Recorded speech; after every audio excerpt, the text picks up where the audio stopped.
Hello, everyone, and welcome to the Filled with Less show. I'm Cynthia Damascus. And I'm Molly Sabrin. Hi there, Cynthia. I'm so thankful to be recording with you today. I am too. This is wonderful to look forward to in this cold and snowy February. And boy, isn't it crazy, Molly? It's just been snowing every day here in the Midwest, which is a little unusual. Yeah, it is. This has been, I think, our longest cold snap that we've had. And you're right, a ton of snow. It's been snowing all morning. We have been in complete hibernation mode at our house. What about you and Demetrius?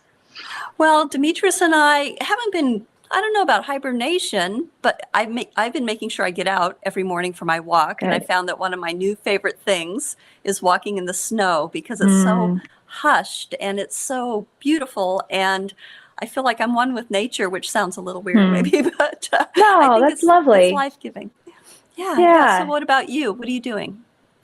So I do pretty well. I'm able to stay pretty calm, pretty content, much better than I used to, but it does for me require a lot of effort to avoid kind of that emotional and physical slump that so many people experience during these, long winters. Exactly. I think it's the lack of vitamin D for the most part. And it does take an effort. So when you make an effort, what does that look like? Yeah, it's funny. I actually just wrote a blog post about this because it's like this middle winter period where you have, all the festivities of Christmas, the New Year seem kind of far behind you, and the novelty is definitely wore off on the snow. And yet spring still seems so far away.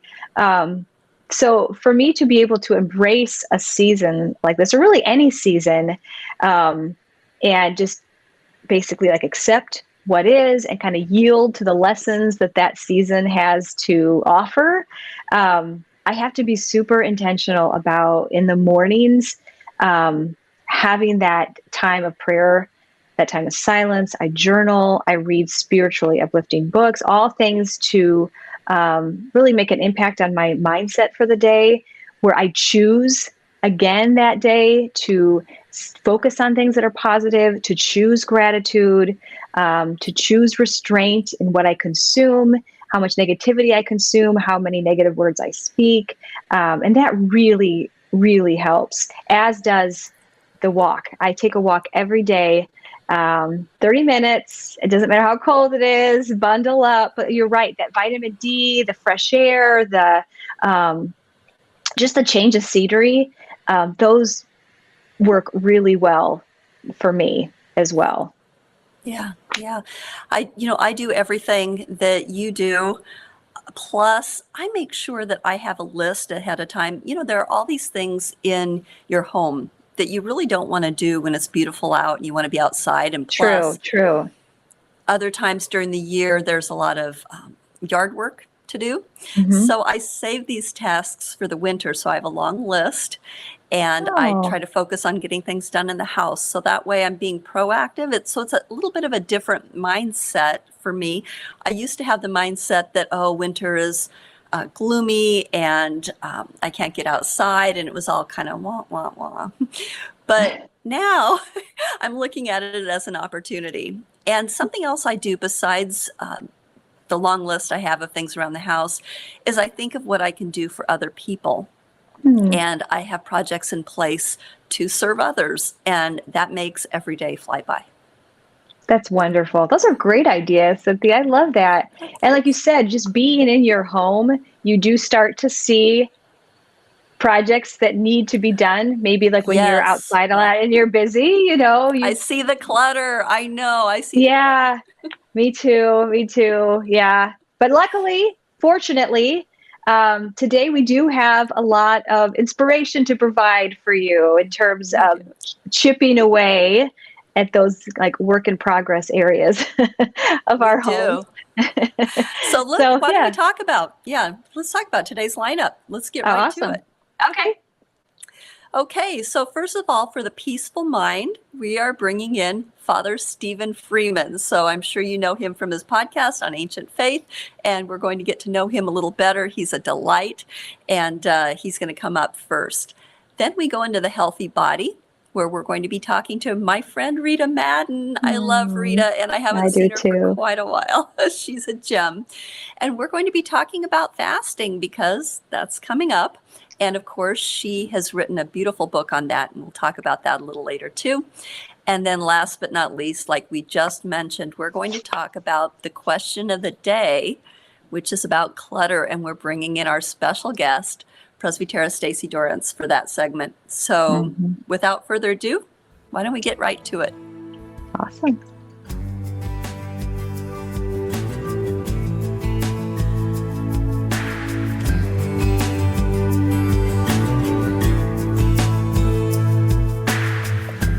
So we are delighted today to bring Father Stephen Freeman onto our Peaceful Mind segment. Father Stephen's writings have been such a source of peace and enlightenment for me personally, and I know for many others as well. Father Stephen is an archpriest in the Orthodox Church in America. He is recently retired from being the pastor of St. Anne Orthodox Church in Oak Ridge, Tennessee.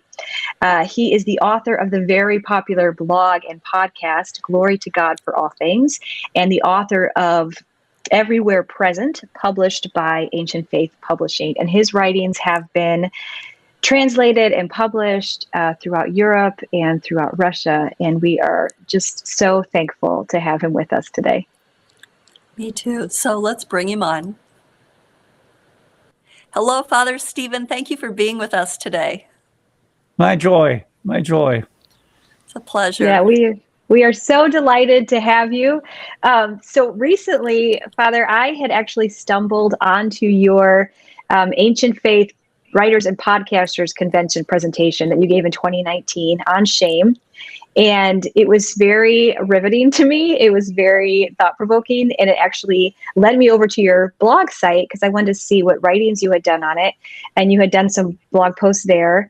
And I read through those, and I told Cynthia, I really want to have Father Stephen on to talk about this subject because I think that I know for myself, reading your work on shame, I hadn't realized how my own shame had actually made it very difficult for me sometimes to see God as a refuge, to truly accept the mercy of God. And not only that, I felt like it prevented my wounds from being transformed into service. Because the shame, I wanted to hang on to them, which, you know, when the healing comes from being able to use the wounds to comfort others or heal others.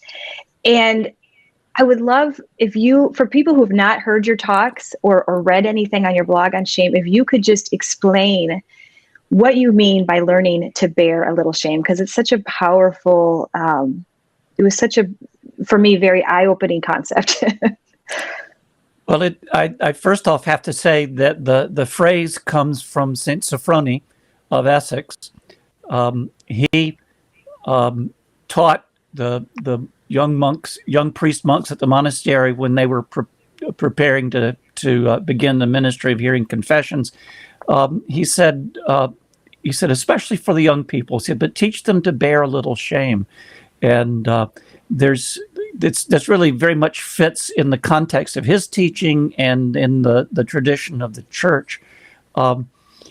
It doesn't mean be sure to shame them. I mean, shame is this feeling we have, the set of feelings we have that center around the question of how I feel about who I am. And as such, I mean, it's not just even about what I did, it's about who I am. And so it's a huge, huge thing.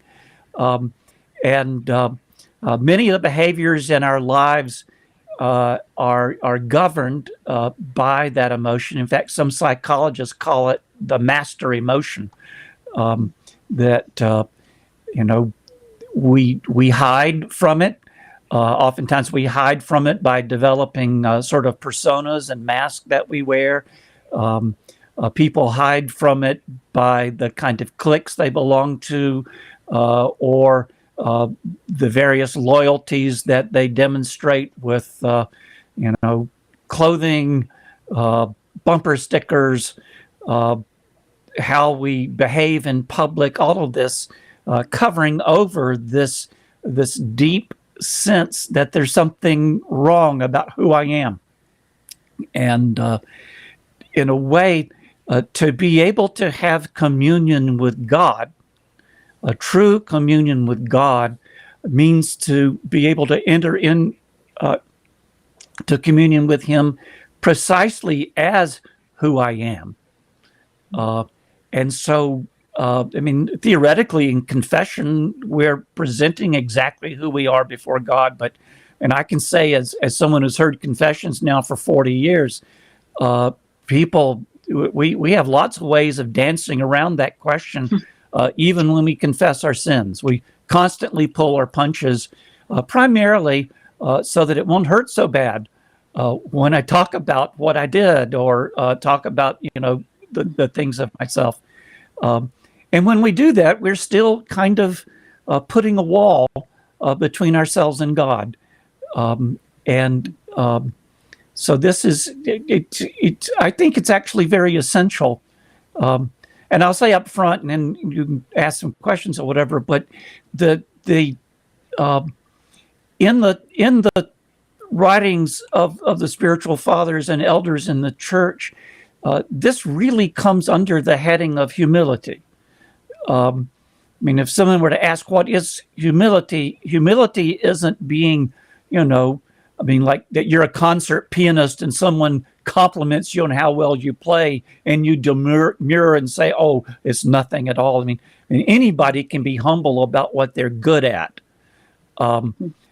True humility is actually bearing a little shame, is our ability to actually embrace our weakness and be honest with that without running away from it.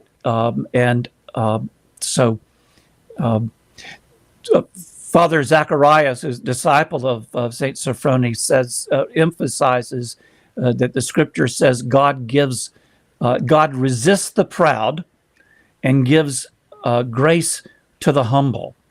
And so there's a transformation that can occur to us as we are able and willing to enter in, and little is the key word, to bear little by little the shame of the truth of ourselves.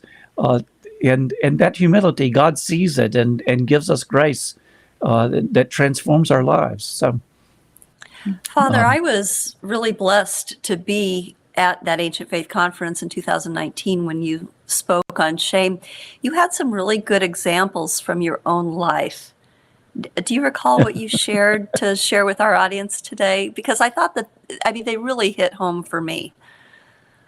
Oh, can you remind me? There's so many examples. Sure. One of them had to do with your son.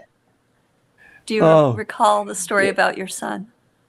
Yeah, I think as I recall, he was must have been 6-7 years old, somewhere in there. He was diagnosed with ADHD. If I knew then what I know now, I'd have seen it already. But I remember feeling kind of sad for him, pitied him a little bit, and thought, oh, it'll be harder for him, and even began to feel a little sorry for myself.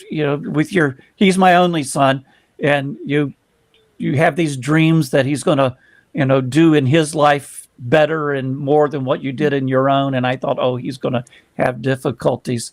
And as I was sitting and thinking in these terrible ways about my son, God just spoke profoundly to my heart and said, this is for his salvation. And which brought me up short. I can say that I watched him through his years, moving on through school and high school, homeschooled a couple of years precisely to help him deal with the ADHD. He did tremendously well about it, but it was really interesting because I was diagnosed with it when I was 58 years old. Right. And actually watching him, it helped me realize that he was like me. And I think the greatest gift I've had in getting older has been, in some ways, coming to revise how I saw myself through the years.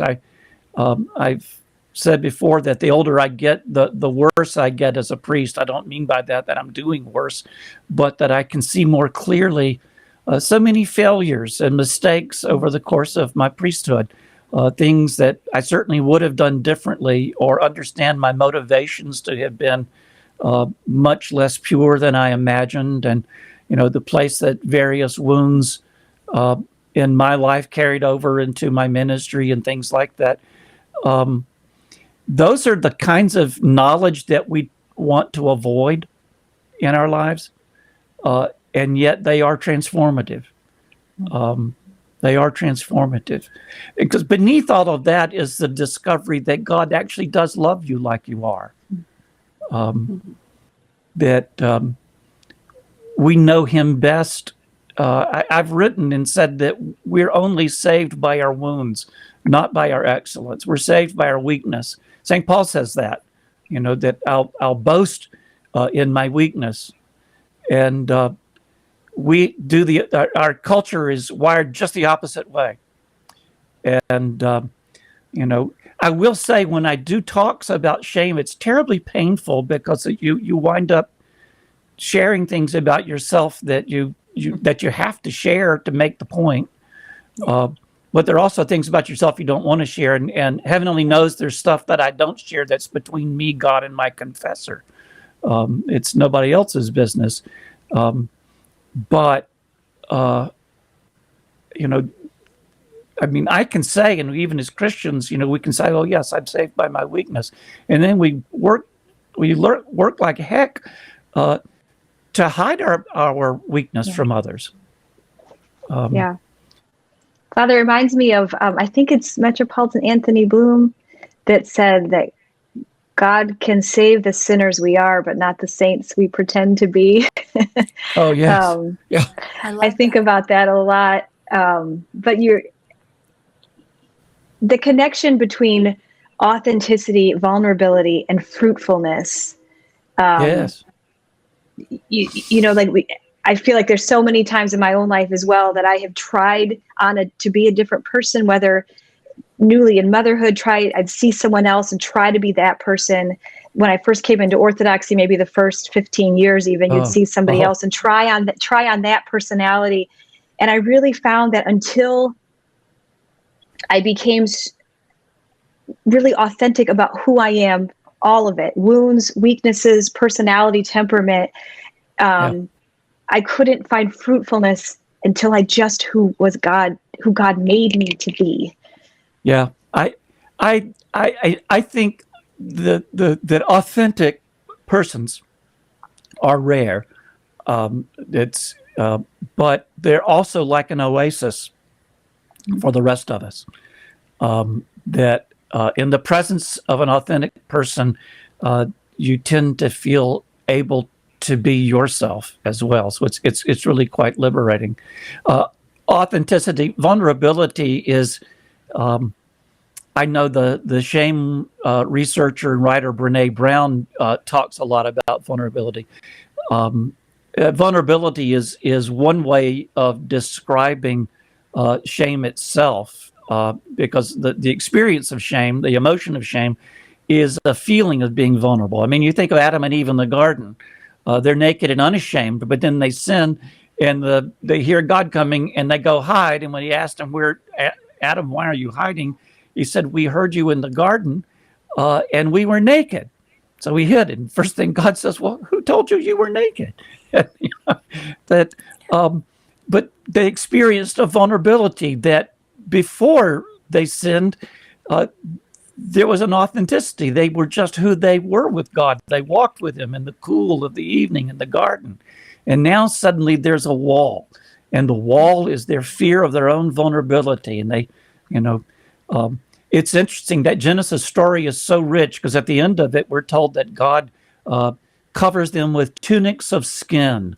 I've always thought of them as sort of Flintstone outfits. The fathers have a lot to sort of deeper meanings they mine out of that. But there's a theme that runs throughout the rest of Scripture about God clothing us. You hear that in the service of baptism. You clothe us with garments of light, put on Christ, and so we're clothed in God's righteousness.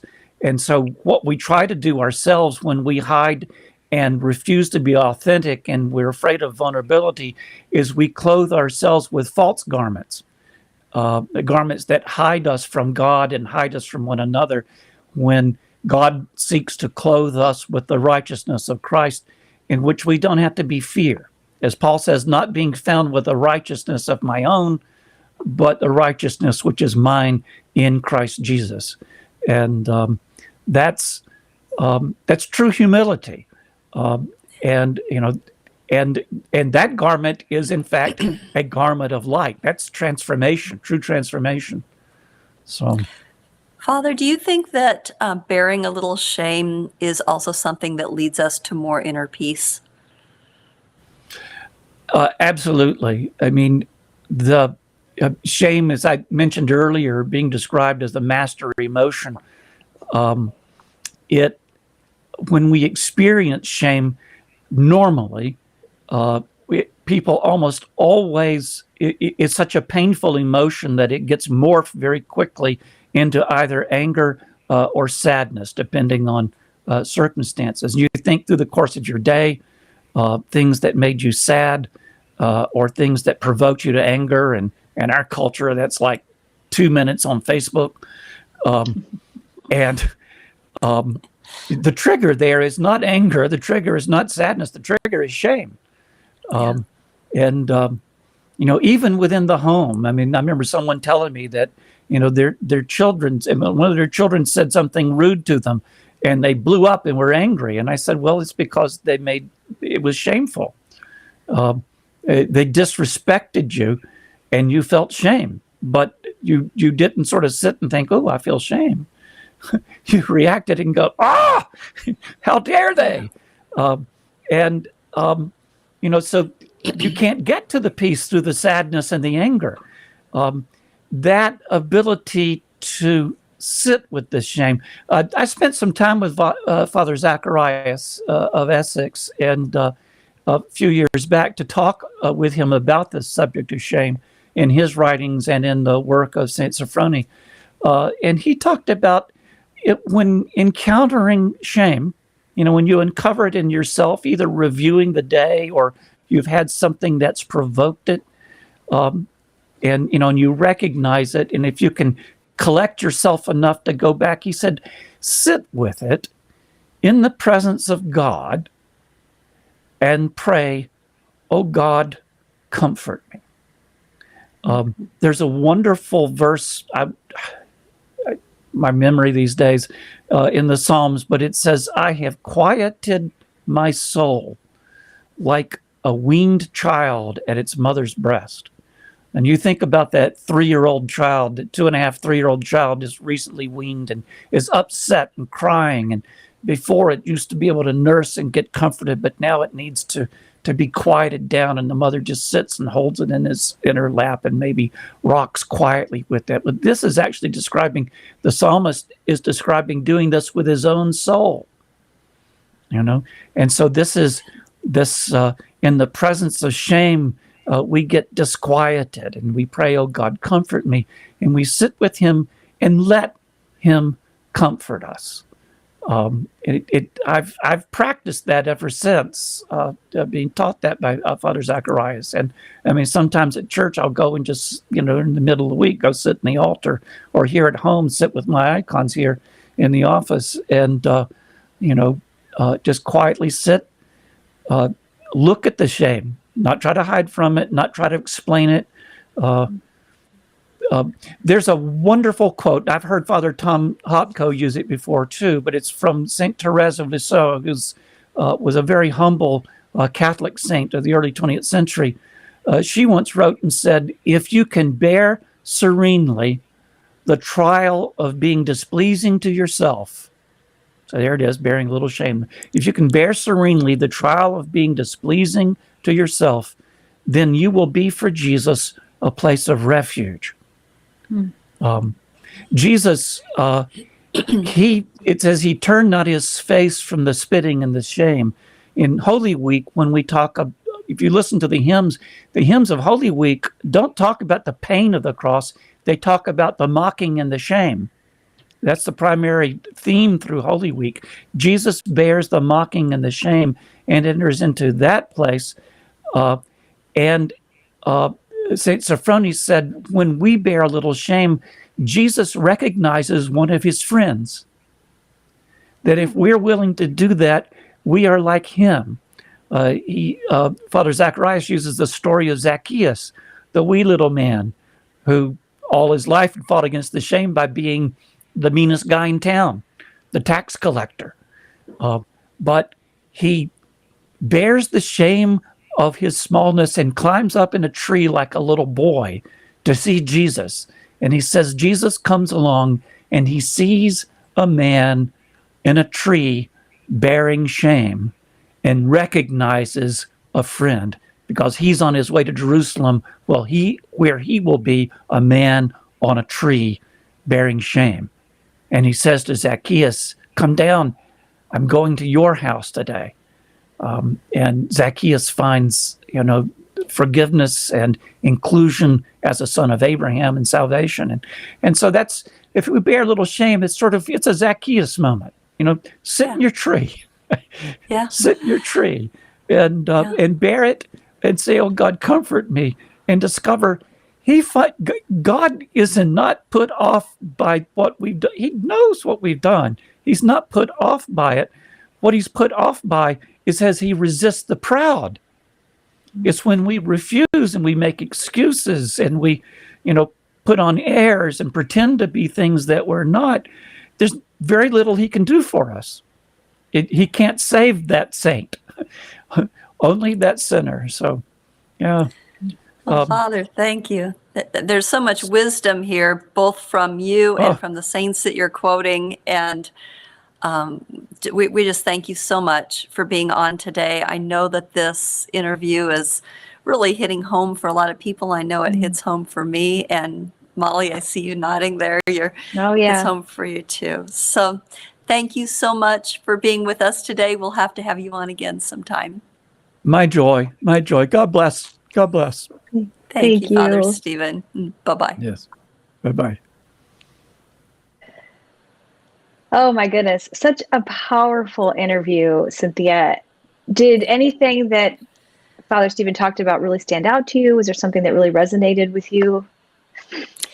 It did. One of the things that I think my biggest takeaway is that I don't know if other people are like this. I hope they are. But sometimes things I did in the past come into my brain. Things I thought I forgot about, things I know that I'm forgiven for, things I've confessed. And yet a situation or a song or something brings it back to my mind and I feel shame all over again. And I try to push it away. Lord, take this from me, take this memory from me because it torments me. And yet he talks about sitting with our shame. Yeah. And I've never tried to do that. I've always tried to run from it. Interesting. Yeah. And it made me think, actually, I read another blog post of him. I think it was called Doing the Good You Can Do.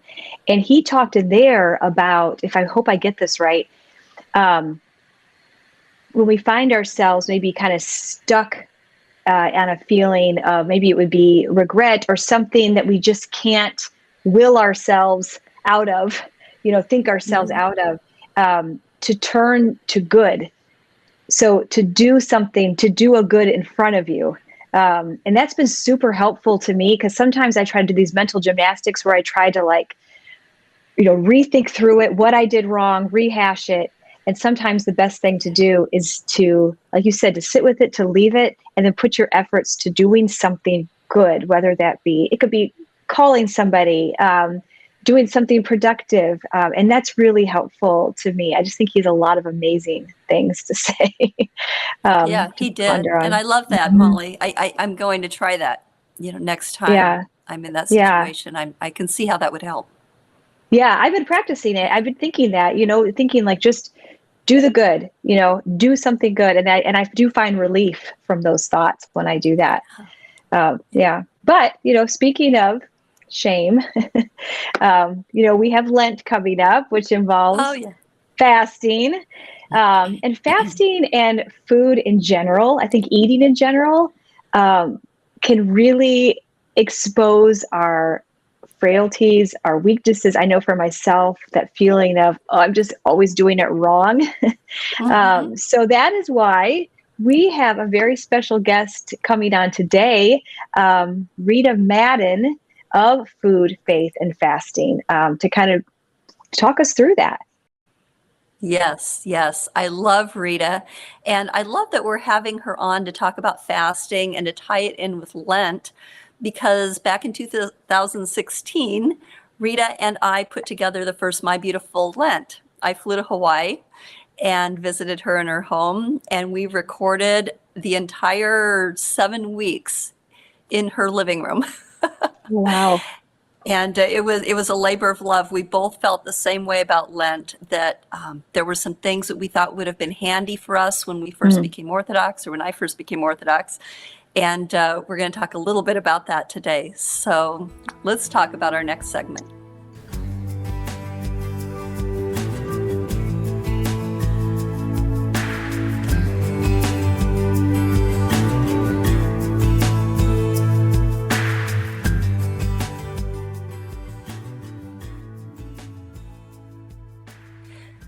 So Rita and I, like I mentioned, we go back to My Beautiful Lent. And actually before that, I had her speak at the Holistic Christian Woman Conference, and we've done retreats together. In fact, I just had a memory come up on my Facebook page from a few years ago when she and I spoke in Arizona. Great memories. I can't wait until we can all go speak. That sounds again. So nice right now. Yeah, I know, doesn't it? But everybody loves Rita. And just in case you don't know who she is, let me tell you a little bit about her. So Rita holds a master's in public health. She's a registered dietitian. She focuses on helping people and families form healthy relationships with food for weight loss and disease prevention. She's the author of Food, Faith, and Fasting, and hosts a podcast of the same name right here on Ancient Faith Radio. So let's bring Rita in and talk to her about fasting.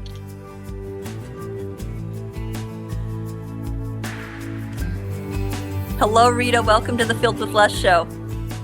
Thank you, Cynthia. It's wonderful to see you and be here. It's wonderful to see you too. Anytime I can see you, it's a blessed day. So this is truly wonderful. So Molly and I were just talking to Father Stephen Freeman about shame. And of course, one of the areas where people do feel shame is around food. And looking at the fact that we're coming up towards Lent, a lot of people have shame around fasting because a lot of times they feel like they're not doing it like they should. But Lent is a really good time to kind of put those two things together, change your relationship with food, and not feel shame, right? So how can we do that? Well, that's a really, really good question on multi-levels. But I think an important thing for us all to remember is that we have this expression, we're going to set you up for success. But I always think it's better, and especially with our tradition, the way we understand things, like we're going to fall. And St. Anthony the Great, one of his very common teachings is, every day I tell myself, today I will begin. And so another little comment was in monasteries. What do you do in those monasteries? Well, we fall and we get back up. We fall and we get back up. And I think if we enter a fasting period recognizing that we are going to fall, this kind of helps us start to decrease shame in an unhealthy manner and recognize that there's only one that is perfect. We're all going to fall. But what can we do to help the falls happen less and less? There's going to be struggle. There's going to be work with that. But there are things that we can do to help those falls happen less and less. Yeah, I agree. When we look at the relationship with food that may be unhealthy, that we kind of drag into fasting times with us, what tips or suggestions do you have to kind of work with that? Okay, so that's another good thing. And I mean, something that, I feel like we can all benefit from. I think, we do have a tendency a lot of times in fasting periods to put too much emphasis on the food. And just using myself as a personal example, like I have the food down, my field of work is in nutrition and cooking and food. But, I see where I lack and struggle with prayer as much as I, should be struggling more in that area. And so I think it's good that we all recognize we are entering fasts with different things that we personally need to work on. And we remember the teaching of Saint Seraphim of Sarov that's telling us, don't look at anyone else, just look at yourself and focus on what you need to do.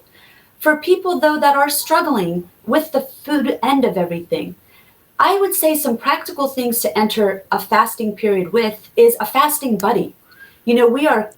We see so much the importance of accountability when it comes to making sustainable changes occur. And so having that fasting buddy, whether it be one of your dear brother and sisters in Christ in your parish or a family member, talking about what you want to do, what you're setting out to do during this fast. Some practical things to focus on are, just making it simple. And I know we were talking earlier about a teaching that I received from a spiritual father that says, you make a pot of lentil soup and you eat it until it's gone. How much easier does that keep the cooking end of fasting? But to tie in to that aspect is the importance of recognizing that we should feel hungry between meals. When we feel hungry, when we approach a meal feeling hungry, we're going to eat what's ever put in front of us. So that makes leftovers way more enticing and makes us cooking way less frequently. And we know that that physical aspect of feeling hunger was inspired by the Holy Spirit and the wisdom of the tradition to remind us of our true dependency on our true food. So the physical hunger is supposed to remind us of our spiritual hunger and our need to seek our spiritual food more than our physical food. Now, that also being said, I think another very practical thing to do during fasting times and beyond is to focus on taking our time with our meals. When we take our time with our food, we have all these magic phones now that ding and whistle, and a lot of times I encourage people, just set the timer for about 8 minutes. And that should be a good indication that you should be about halfway through your meal. Then set it for another, 8 minutes, reaching that about 15 to 20 minute meal length time. Because when we slow down our eating pace, it allows us to have our body communicate the way it's supposed to. The brain and the stomach kind of work together to say, okay, I've had enough. But when we tend to eat fast, we tend to eat more. And so those are some strategies that I feel can help. And there's many different, strategies to help us get to both of those. But just generally speaking, a lot of people that I work with that have experienced digestion distress, they've noticed from slowing down their eating pace and really chewing their food, it's helped with their gastrointestinal distress that they feel many times after a meal. And really the connection there is, the physical aspect of it is that because digestion really does start in the mouth. God created us with these wonderful enzymes that start in processing the food way before it reaches our stomach. And so just slowing down the eating pace is going to help in many different ways with the portion control, but also in just helping our body to do what it was intended to do, to digest food in a healthful manner. Exactly. And a lot of this has to do with self-control. And I think back to my book, The Holistic Christian Woman, you were the author of the chapter on self-control. So maybe you can talk about self-control a little more in depth and some things that you had shared in my book. Okay. I always want to laugh when I hear that term because I always joke around and I tell people, it's a term that we've developed to beat ourselves up when we fall. In fact, some people, that person has more self-control than me. Like we can buy it in a bottle and they just buy one, get one free on sale and had like an extra dose. But really what we understand self-control as is a way to allow us to practice disciplines more to make the falls happen less and less. And our Holy Orthodox tradition so beautifully outlines for us many different ascetical practices and disciplines that help us with making falls happen less and less.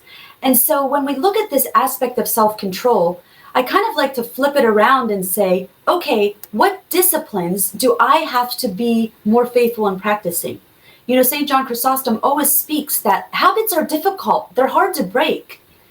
And so just hearing that from one of our holy fathers, it makes us recognize we're entering into something that is going to be a struggle, but we are choosing to sign up for the struggle.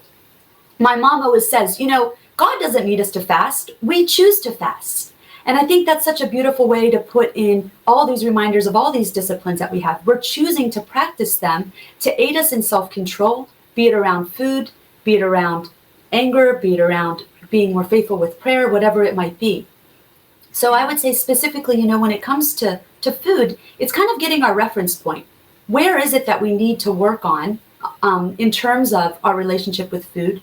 And then signing up that buddy with you to commit to doing the work. Yeah, I love the buddy idea. Absolutely. We have the church with us, we have our parish with us, we have our family with us and our friends.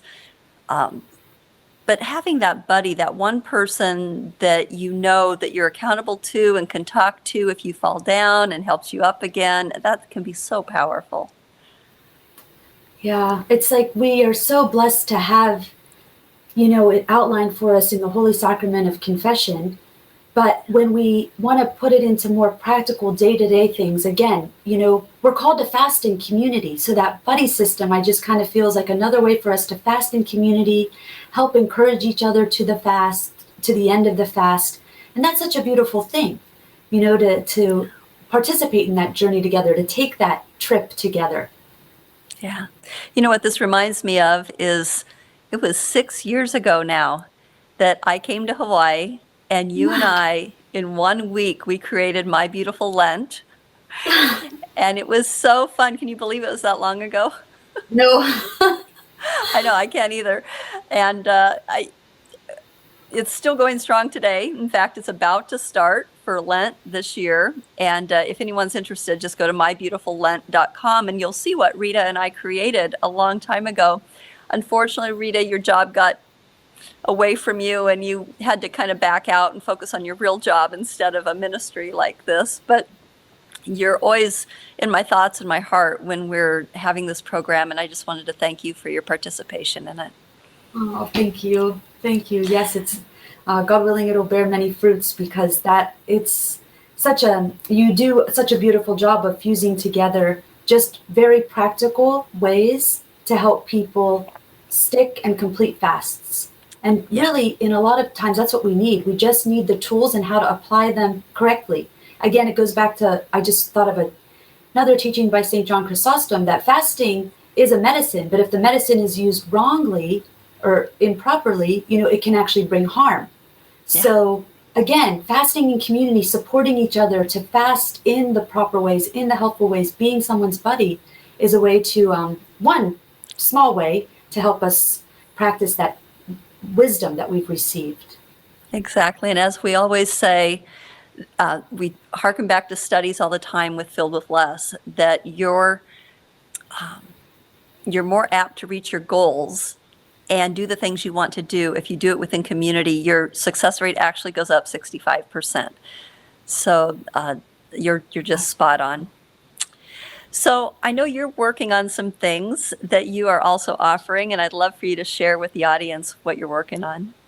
Oh, thank you. So, well, during these times, I've had to convert all my in-house workshops into a virtual format, which, I mean, you know me, Cynthia, I don't have a bone in my body that resonates with technology. So this has been a journey in itself. But so now I'm going to be offering, coming up, some seminars on fasting with type 2 diabetes, because that's a very common question that I get. How can I practically do that? Also, nutritious and delicious eating on a budget. Again, utilizing the tradition as our guide. We have so many teachings there that can lend itself to helping us in that area. And then also, I'm just going to be doing some fasting cooking demonstrations just out of my own kitchen to help people get fasting meals on the table that are nutritious and delicious and can be made in a short amount of time with ingredients that are accessible at your local grocery store. So we hear this a lot from people that I just don't have time to cook. I don't really even know where to start with fasting cooking. And so hopefully these will provide just some practical tips in that area. I know that they will. So where do people go to find out about these classes? Okay, so if you visit foodfaithfasting.gumroad.com, so food, faith, fasting, gum, like the gum you chew, road, like the road you drive on, .com. I know Gumroad's a fun expression, and so when I found, this website was actually shared with me, I was like, wow, I already like it. I like the fun name. So that's where you can go and see more about the classes. Wonderful, wonderful. Well, Rita, thank you so much for being on our show today, and I hope you'll come back on again. Even though I know you don't like technology, it's always a real blessing to have you on. Thank you. Nice to see you. Nice to see you too. Bye-bye. Well, that was lovely, Cynthia. So helpful. I know for me, as we get ready to approach Great Lent, I'm sure this is going to be super helpful for everyone else as well. I'm just so thankful to Rita because when I first heard her or introduced to her at your Holistic Christian Life conference several years ago, I felt at that time I'd had kind of a dysfunctional relationship with food, where it didn't feel like something enjoyable as much as something that evoked guilt or confusion. And when I heard her speak about it, she really simplified the eating process for me. And by making it like a sacred connection to God and getting to see like, oh, he created all of these beautiful foods. And by choosing the foods that he created to nourish my body, which is a temple, and to start to slow down, sit down when I eat, set the table, pray before eating, and to actually listen to my body so I can feel when I'm satisfied. Like all of those things were so helpful to me. What about you? I know, over the years, you've talked a lot about the same things. How has your approach to food and fasting changed over time? I have. Well, as I mentioned before the My Beautiful Lent program, it was before I was a health coach and I had become Orthodox and I was trying to eat a vegan diet or a fast-friendly diet, during the fast. And I ate so much junk and not food that God gave us to nourish our bodies. And 10 to 1, I would get sick and miss some of the beautiful services, particularly during Holy Week, because that's when your immune system really wears down if you're eating a lot of pasta and bread and chips and what else really that doesn't have meat and dairy in it, right? So Rita and I have always been on the same mind as this, where eating food the way God intended is part of the fast. Right? Yeah, it makes a big difference between like a salad and ramen. You're going to feel different. You are going to feel different. Exactly. So it's a great time to rid our bodies of those toxins, isn't it? Yeah, it is. It is a good time. And speaking of, decluttering our bodies of toxins, we also talk about the importance of decluttering other things as well. And that's one thing I've really learned from you and from our next guest, Presbytera Stacey, who talks to us about decluttering our homes. And we are so excited to bring her on. She is a professional organizer extraordinaire and our dear friend. And we know that you are going to get a lot out of just her approach to home management.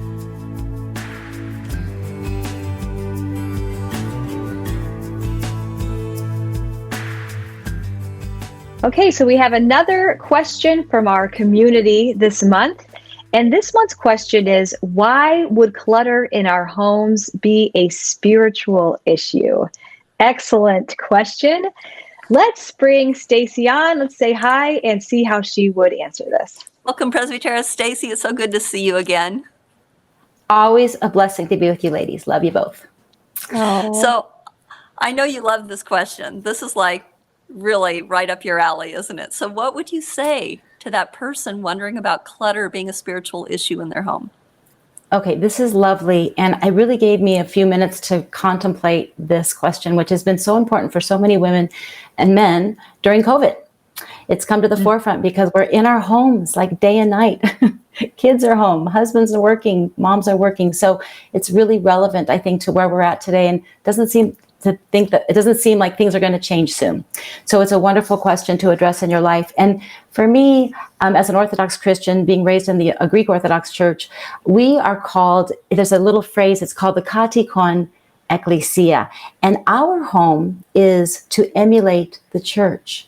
The ecclesia is the church. So our homes are to emulate that beautiful and sacred space. So if the church is holy, our homes are called to be holy as well. And the best way to look at it in my mind is to think of it as a home sanctuary. A home sanctuary is a place which is sacred and can even refer to the holiest place within a sacred space. So our homes are called to be holy. And if we want to know how our home is to emulate the church, then we have to think about, what is the church like? So if you think about the church, every space has both function and beauty. Every item has both function and beauty. It is sanctified by the presence of God, by the sacraments, by the worship and praise that takes place there, so the holy activity. The church welcomes everyone, and God is the most gracious host of all who enter his holy temple. We, the faithful, collectively are called to be stewards and caregivers of the church. So to emulate the church in our homes, can take that mindset and apply it to our homes. Every item should have function and beauty. Every space should have function and beauty. It is to be filled with prayer and love and hospitality. We're called to be stewards of our home, that is, caregivers and managers, as an offering of love and thanksgiving to God. So these are some of the things that I make a connection with from my home to the church that I was so beautifully raised in. Is that helpful, you think? Or It is so helpful. President, I have to tell you, I was probably one of those people that would have asked that question. I didn't enjoy taking care of my home. It was stressful. I did have a lot of clutter. I didn't see any kind of a spiritual connection between home management. Like, that seemed like a compartmentalized part of my life. And I think that is the greatest gift I've received from you, is it completely changed my mindset about my home.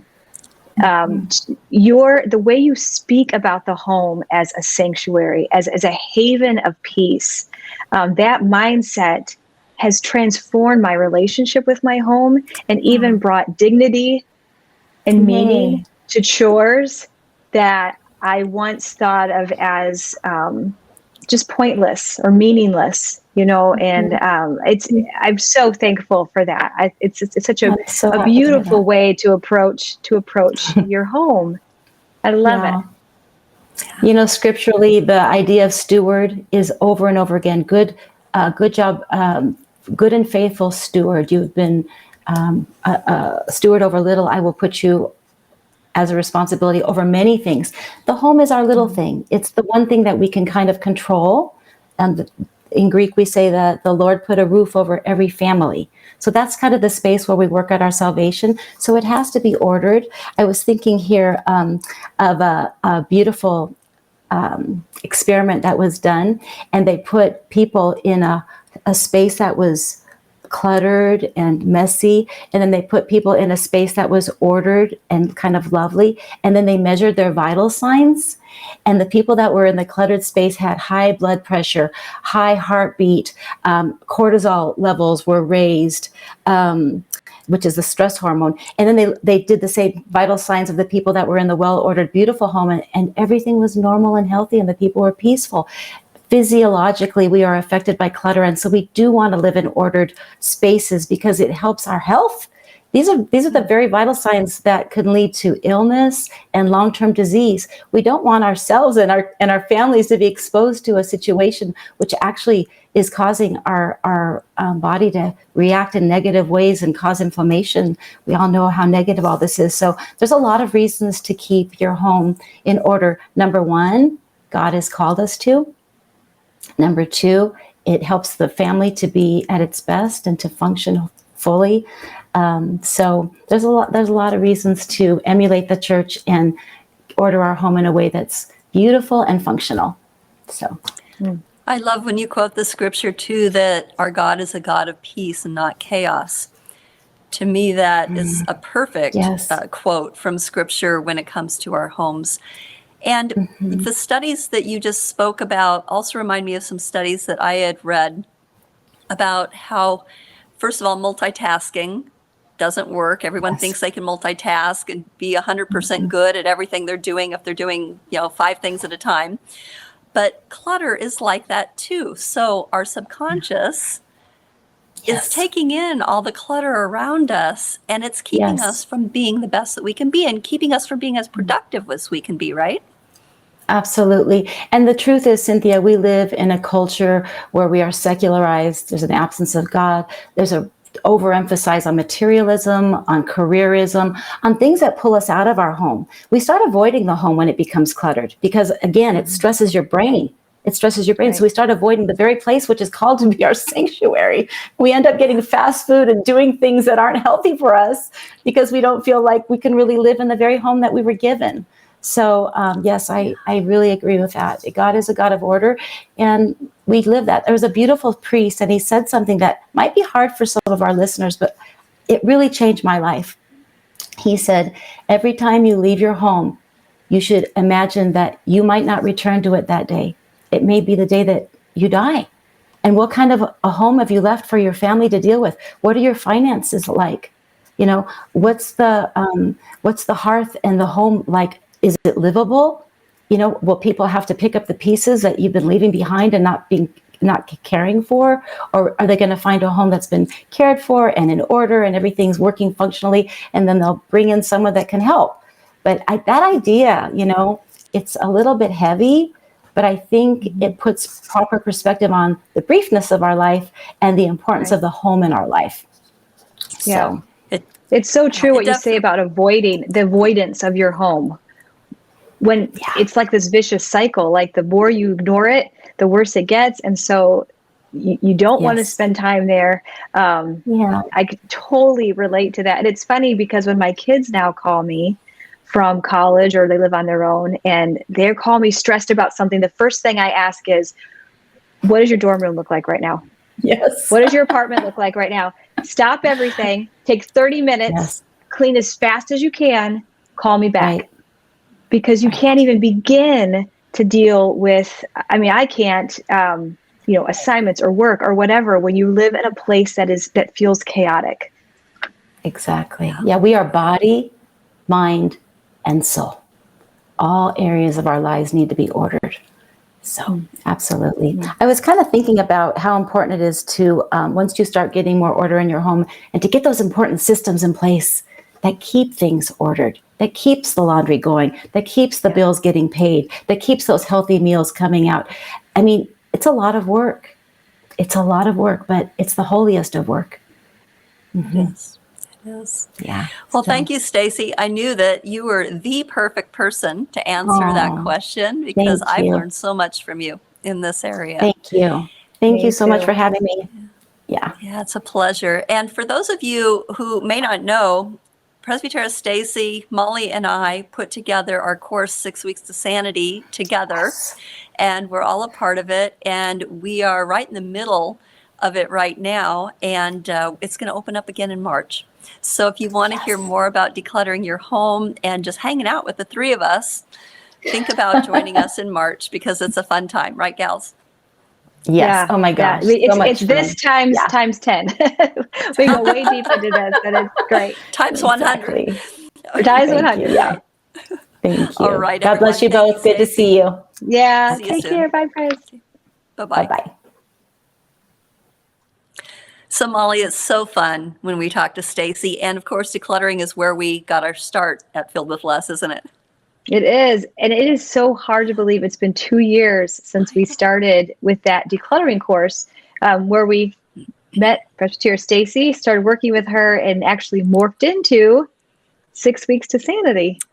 Exactly. These last 2 years have just flown by, and she's taught us so much. Like, remember last summer when we had our little meeting in Michigan, and then she came over to our houses? Yes. To see her in action is amazing. I wish you could see. First of all, Presbytera Stacey is the most, she's this tiny, and she is so fast. She can clean, when she cleaned out your garage, Oh my I was gosh. just watching in awe of how hard she can work and how quickly she could bring some kind of order out of chaos is amazing. And then she did my kitchen. So we had every single thing out of every drawer, every cabinet. And what she really helped me do is to think about the flow of the kitchen and, make things more organized in terms of what I reach for when. And I still thankful to her for that. Yeah, I love that day in your kitchen because Stacy was doing her thing and I was doing my thing because we emptied all your food out on the kitchen table. And I started reading all your ingredient labels and I made piles as to what you shouldn't be buying, what you should be buying. And I think it's a very vulnerable day for me, Cynthia. Don't you think we should offer this service of Stacy and you and I coming into people's kitchens and just taking over? Yeah, people would like, sure. I don't know what kind of pull we'd have from that. How many people would really sign up for that? But maybe they would. Yeah, it's worth it in the end. It's a good feeling when it's done. It's a little painful while you're doing it, but afterwards it feels amazing. Yeah, Demetrius and I still look back to last summer as like the biggest highlight of the summer was Stacy organizing our garage. Yeah. So awesome. Worthwhile. Mm-hmm. Well, unbelievably, we are almost at the end of our show, and it's, I don't know, been another time when I've just felt so inspired, and I hope everyone's found this edifying. But before we go, we have a word from our sponsors. Did you know that joining a community increases your chances of reaching your goals by 65%? Look, we all need cheerleaders in our lives, people who are going to inspire us and encourage us to become all that God created us to be. And that's why we created the Living Every Day with Sacred Simplicity membership, or the LESS membership. It provides all the resources and tools and support and encouragement that you need to take your life from overwhelm or even aimlessness into living intentionally and reaching your goals. By joining our Filled with Less community, you'll receive a deep dive on one topic each month to support your desire to live with simplicity and intention, as well as bi-weekly email inspirations, a monthly live session, one-on-one coaching, supplement discounts, and more. We're always kind of adding as we go. We're going to be covering everything from mindset to time management, goal setting, your health, living as God intended, focusing on your faith, creating healthy boundaries. We're going into it all. So we hope that you go to filledwithless.com and look at everything we have to offer, and we look forward to seeing you in our community. Okay, so we really don't have any sponsors.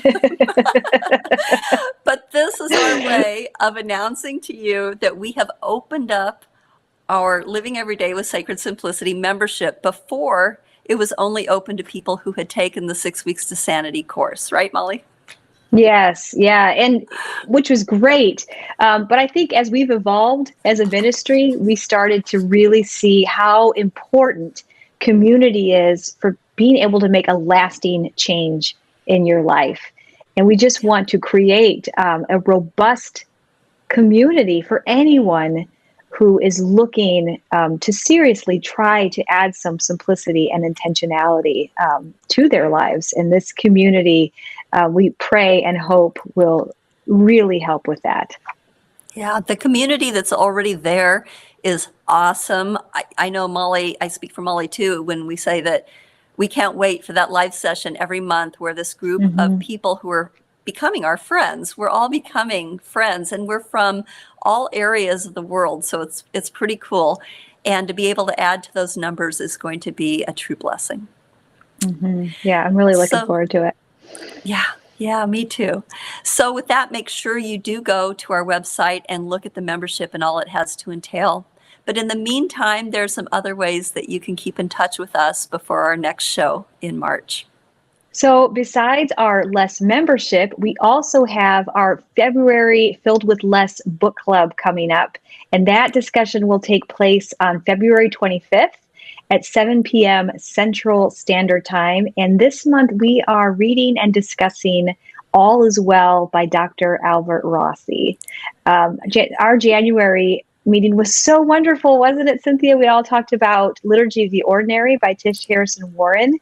It was just a great time. It was a great time, a great group of people from all over the world. We laughed, we had fun, we made friends. It was really great. And the date for the February book club is actually on a Thursday night. The one in January was on a Saturday, and we're just going back and forth to see what works for the most people right now. So if you can't make this one because it's a Thursday night, just know that next month it'll be on a Saturday, and then we'll let you know during our March show what that book will be. Yes, and you can sign up for that at the website, filledwithless.com. Scroll down till you see the book club, and you can sign up there to join us. Yeah, and then you can stay in the loop on each book of the month. Mm-hmm. And then also down there in that resource area, you'll see an ebook by Rita Madden, and it's called Healthy Fasting Guidelines. And it's a wonderful synopsis of what we covered today in the show. So I know you'll love that. So with that, Molly, it's time to say goodbye. It sure is. But it is so wonderful to be with you. I hope you all found something that was just edifying, encouraging to get through this month of February. Maybe when we come back in March, there'll be a little sun outside, but we hope this will carry you over until then. Yes. And for all of those listeners, and I know you're out there in Australia, I know you're laughing at us right now, but this right. The snow is real. All right. Goodbye, everybody. Take care.